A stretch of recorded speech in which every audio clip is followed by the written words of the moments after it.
નર્મદા જિલ્લા કોંગ્રેસ સમિતિ દ્વારા આજે બંધારણ દિવસની ઉજવણી કરવામાં આવી હતી. રાજપીપળાના આંબેડકર ચોક ખાતે કોંગ્રેસના કાર્યકર્તાઓ ભેગા મળીને બાબા સાહેબ આંબેડકરની પ્રતિમાને ફૂલહાર અર્પણ કર્યા હતા. ઉપરાંત બંધારણના આમુખનું વાંચન કરીને બંધારણને સાચવવા પ્રતિજ્ઞા લીધી હતી. કોંગ્રેસના નર્મદા જિલ્લાના પ્રમુખ પ્રફુલભાઈ પટેલ સહિતના હોદ્દેદારો આ કાર્યક્રમમાં ઉપસ્થિત રહ્યા હતા.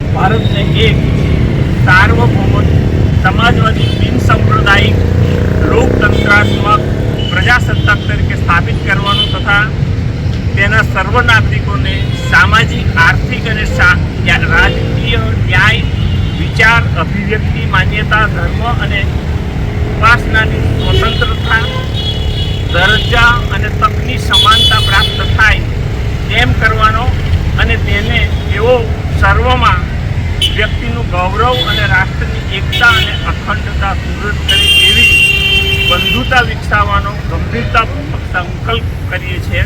અમારા સંવિધાન સભામાં 26 નવેમ્બર 1949ના રોજ આ સંવિધાન અપનાવી તેને અધિનિયમિત કરી અમને પોતાને અર્પિત કરીએ છીએ.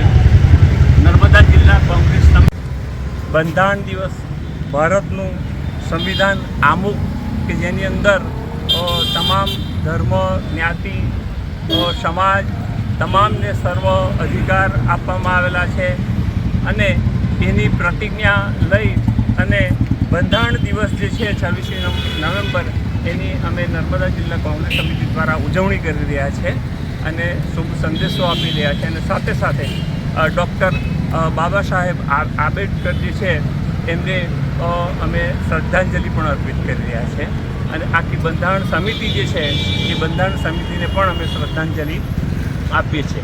प्रमुख नर्मदा जिल्ला कोंग्रेस समिति प्रफुल्ल पटेल.